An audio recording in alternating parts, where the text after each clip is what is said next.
Okay, well, welcome everybody. Today I'm with Juana Arana-Annas, and she is an occupational therapist working in pediatrics for 20 years. And she specializes in early childhood intervention, which is newborns to 3 years old. So, welcome. Thank you. I'm so happy to be here with you today. Thanks. Me too. I'm really excited to have you here. So, tell me, Juana, we've got 10 more minutes. What's one thing you would love for the world to know?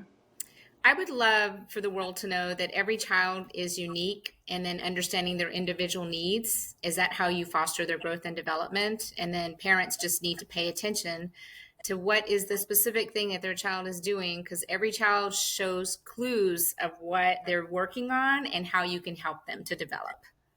Wow, that's neat. And then also, wow, it makes you really want to pay attention to the Mhm. babies. So, how did you discover this? So I have a background where I did a lot of travel therapy when I first got out of occupational therapy school back in 1998. So I've been out for a little Mhm. while.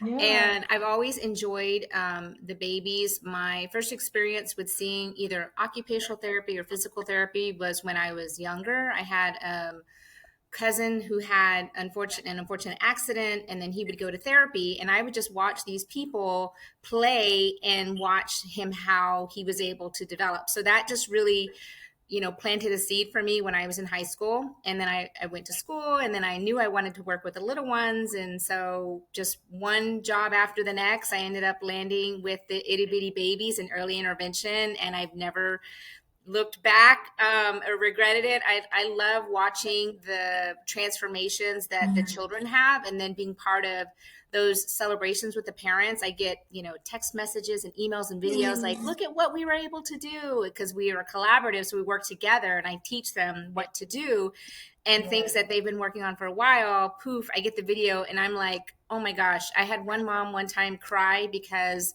we had been working on helping her child learn how to use a spoon, and her crying Mhm. brought me to tears because she's like, look at what you did for my child. And I said, I didn't do this. We worked together. So that is what keeps me doing the early intervention with these parents. Oh, that's so beautiful. I call those like brownie moments. Like I just recently I had someone help me out with a house thing, and I think I'm gonna make him some brownies. I'm gonna take him some brownies because he doesn't know the impact that he had on my family. So getting that feedback is so beautiful. So what's the first step that someone would take in this?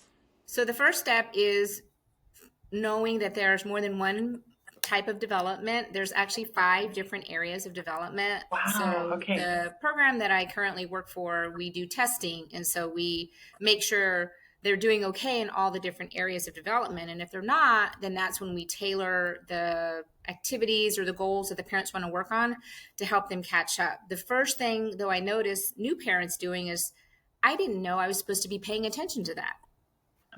So it's Mm. just becoming more aware of there's 5 different areas, and if you just sit and watch your child, you'll actually see all these wonderful things that they're naturally doing, and if they're not, then let's come up with some ideas to kind of help them catch up. Awesome. It's like coaxing, like helping development to catch up. Tell me, what are the 5 areas, if you don't mind? Yeah, so the 5 areas are gross motor and fine motor, which usually just get grouped into motor. Then you have your social emotional development, you have your communication skills, you have your cognitive, which are your play and problem solving skills, and then you also have your adaptive, which are things like self care with eating and dressing, bath time, diaper changes, sleeping. And those are the 5 main areas. It's a lot of information for parents Yeah. to be watching for and paying attention to, but once they get good at it, then you see Okay. these wonderful transformations from these parents noticing and being excited because they now know what to look for, which then brings me Yeah. joy to my heart because I know that I was part of that process of just giving them the information they needed that they just didn't have.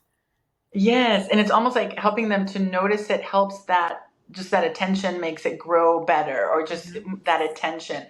So Right. interesting. So good. So noticing is the first step. So what's a common obstacle that people face? I think the most common obstacle is when they go to their pediatrician and they don't know what they don't know. And so Mm, then finding a resource that they can count on that is giving them the information that they need so that they don't get bombarded. A lot of times, the younger moms that I work with, we are in an age of social media. And so they'll show me, I saw this, Instagram post, I saw this TikTok video to help my child do the thing that we're working on. And I'm like, oh, I'm so happy you went looking for resources.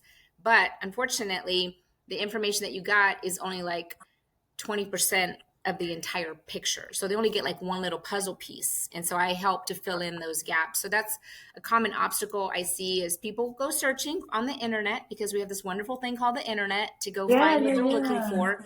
But Yeah. unfortunately, it can be incomplete. And so having somebody know kind of the general sequence of development, then it helps them to know that they're going in the right direction.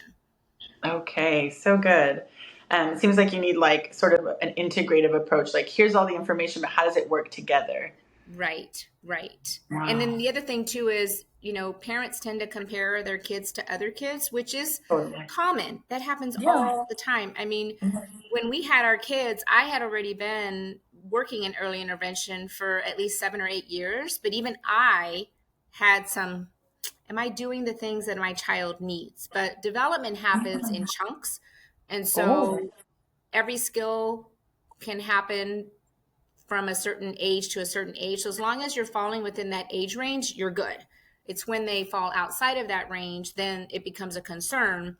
And then you yeah. probably need to get some help. Yeah. And how do I know if I'm doing it right? So you'll know when you're doing it right when you see your child having joy and wanting to have that exploration, I guess, where they just Yeah. want to figure out whatever area of development you're talking about. Like, I want to figure out how to move my body to get from here to there, or you've presented a toy that they've been working at and they finally figured out how it works. Social skills, you see them wanting to interact and engage with you. And so there's all these little bitty nuggets that are spread throughout the day. And as long as you're paying attention, then you'll know you're going in the right direction for your child. Yes, so good. I'm imagining as you're thinking, like, you want to see more joy in their challenge because I think, yeah, as children grow, and how sometimes as a parent, the gaps can seem so huge, but they can still be in the range. Right. I mean, some skills they take 2 months to develop. Other skills take 9 or 10 months to develop. So one of the things I always tell parents is when you give your child a spoon from this initial moment they give them a spoon and they just practice holding on to it to the actual using it and not spilling the food, that's like 6 to 9 months of time to develop Wow. the awareness of what is the spoon, the motor skills to be able to coordinate how to use it, and then being able to successfully get it in your mouth without dropping it. Because there's a lot of trial and error that kids will do, and they'll do it over and over and over again. So I'll tell parents that. So I always tell them, go ahead and start letting them have that spoon because you're going to help to shorten that time that they learn how to do it so that they can learn how to get that food in their mouth. So I Yeah. just try to give those bits of information to the parent so they know some skills you do want to see coming in a 2 to 3 month time frame, and other ones you need to give them 6 to 9 months to learn how to do it. Yes, yes, and managing their expectation. It's Yeah, so good, exactly. and it seems like that it never really ends that we need to be responsive to their needs. I have a teenager, so it feels like that's kind of an ongoing. I would think so. We have several teenage kids within our 4 kids that we've got. So I feel like the teenage years, that is uncharted territory for me. And my husband and I, we learn day by day, like this worked, this didn't work. Yeah, I think it's similar maybe. I had there was a woman who said that the greatest brain development is from 0 to 3, and then from 9 to 25.